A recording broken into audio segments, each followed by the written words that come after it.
Why, Lord, why they wanna take from me? I feel like we drowning and we can't breathe. We so blinded by these diamonds that we can't see. I swear to God, it angers me. Why? We had more black-owned businesses during segregation. The Jews, Japanese, and Indians all got reparations. And why the hell we let them play us like a fool before the acres ain't a mule? And prison almost got down with the Muslims. I used to bang blood, but I came a light the most thugging. I used to skip school and go to the bricks, I was hustling. First time I grabbed a mic, I knew I was a star, David Ruffin. I started singing in public. Now I'm trying to free my brothers, like Fred the Duck, but I'm more like Harriet Tubman. Last night I had a dream that Malcolm and Martin, they were both singing and hugging. Nowadays there's so many Uncle Toms that I started calling them rugged. That's why we don't have nothing, cause we still struggling, surrounded by so many puppets. Why? Lord, why they wanna take from me? I feel like we drowning and we can't breathe. We so blinded by these diamonds that we can't see. I swear to God, it angers me. Why? We had more black-owned businesses during segregation. The Jews, Japanese, and Indians all got reparations. And why the hell we let them play us like a fool with 40 acres and a mule? Why? Lord, why they wanna take from me? I feel like we drowning and we can't breathe. We so blinded by these diamonds that we can't see. I swear to God, it angers me. Why? What it do? It's 903 Boxing. I'm your host, Charles J. Say, man, shout out to my audience. Shout out to those that rocking with me. Yeah, we back in the kitchen. There's a whole lot of goddamn sauce in this pot, man. Let's get to the shit. Lord, why they wanna take from me? Listen, man. We so blinded by these diamonds that we can't see. I swear to God, it angers me. Why? I don't know why, man, but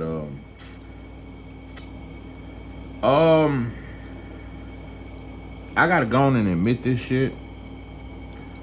Dr. Umar Johnson, you tricked us. Yeah, you tricked us.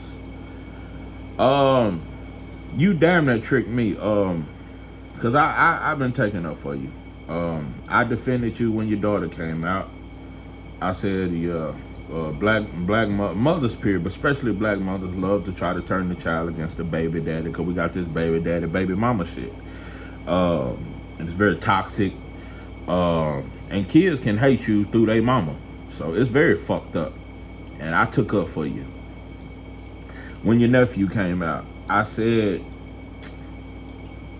even though he had a lot of information that seemed very valid, I say, but why go to your #1 enemy's channel, the Leonard dude? And I'm gonna tell you another thing. Yeah, since I'm getting to that, let me tell you what broke the straw off the camel's back. What broke the straw off the camel's back? This girl that you call the throat goat, and you talk about how fishy coochie. Let me tell you something, bro. You contradicted everything you ever stood for, or say you stood for. That's something a motherfucker in the hood will do. Yeah, that's something an ignorant, stupid ass, sagging, skinny jeans, green dread wearing motherfucker will say. That whole pussy stink. No, you was a doctor, Dr. Umar. You was a doctor of school clinical science. You the ancestor of Frederick Douglass.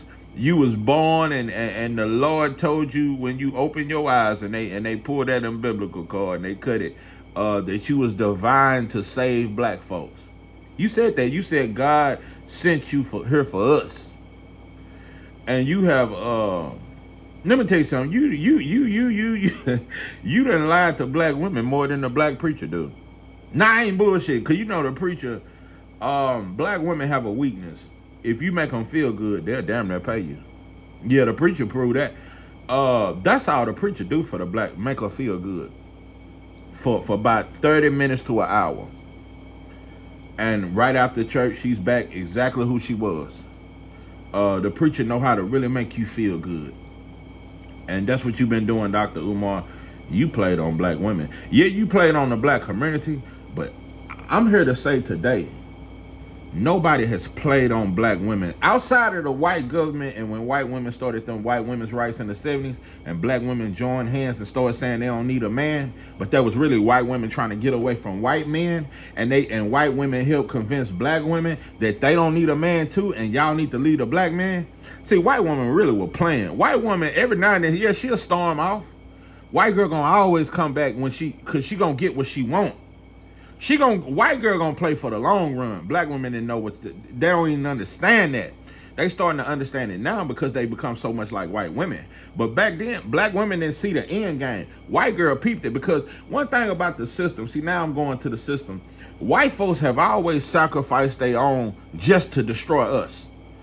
Crack destroyed, it destroyed thousands of white folks, but it destroyed millions of black folks. Mass incarceration, it affected some whites, but it affected way more blacks. The point I'm saying is they'll destroy their own just to destroy us.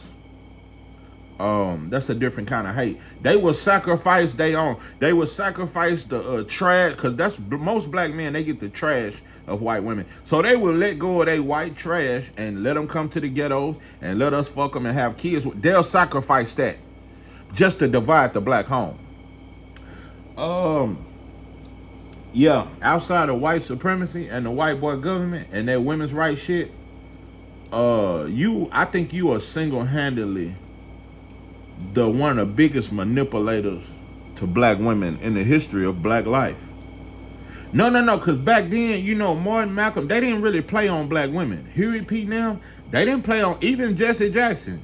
Jesse Jackson was just an Uncle Tom. Them dudes would just sell Al Sharpton and them. We knew they would sell out. Even gangsters know that. Yeah, even the women in the beauty shop knew that Al Sharpton and Jesse Jackson wasn't shit. We knew that. But Umar, you tricked us. Listen, there's a lot of folks that been thinking you full of shit. But you made a lot of people believe. If you believe you'll do best without me, I'll let it go, girl, it's over. But before we say goodbye, let's give it a try. That's a bad motherfucker. That's that goddamn... That's Music Soul Child, I think. But anyway, you made us believe, bro. Nah. You made a lot of black folks believe, especially black women. But I've always peeped certain little things. When you got into it with Tariq Nasheed, I knew it was some shit. Listen, I don't know where to start. Umar, I think you the biggest con that ever came through the black community. Nah, you worse than Al Sharpton. You worse than Jesse Jackson. Farrakhan did what he did to survive all these years, but he wasn't as much of a sellout as Jesse Jackson. He just toned that shit down because he wanted to live. Malcolm didn't tone that shit down, so he died. Martin Luther King didn't tone that shit down, so he died. What's the other boy? What's the comedian? God damn it. What's that goddamn comedian? He just died last year. He was 117 years old. Dick Gregory. Yeah. Dick Gregory toned that shit down. Red Fox, Richard Pryor, all of them toned that shit down. But they had to fuck with Ali. He had to get brain damage to tone that shit down. I don't think he would have ever toned that shit down. Ali was just a stand-up, straight-up guy. But most toned that shit down. Yeah, we done had a lot of fake leaders. Harry Belafonte. We done had a lot of fake-ass leaders. Yeah. Them two bulldaggers that started the Black Lives Matter. We done had a lot of fake leaders. But Umar, I'm telling you, bro, you played on the black community more than the preacher do. You played on us, and you tricked us. You made a lot of people believe. I remember the first time I heard, I said, God damn, this motherfucker different. You exploded on the internet, especially when you got into it with Roland Martin. And you know what? They really made you look good because they were so much of a sellout that they made you look like Malcolm X times 10. Yeah, during that Roland Martin shit, you look like Malcolm X on steroids.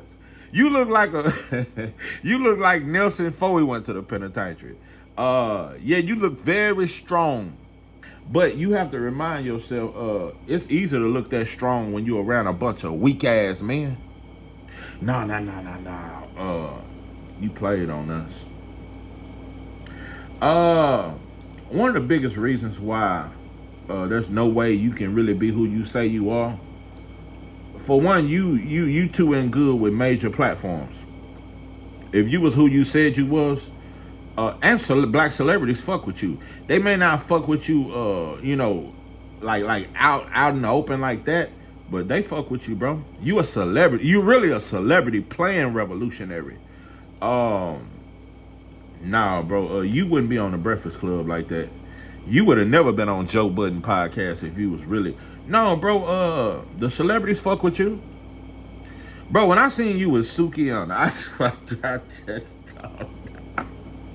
everything's up. Let me get to it. Let me get to why I believe that you are a fake and a fraud. You want to know what really made me believe that shit? For one, when you came out talking about the girl's coochie and she's the throat goat, I said, this motherfucker sound like he on dope and dog food. No. I'm really starting to believe that shit because the girl say you act weird. I don't know.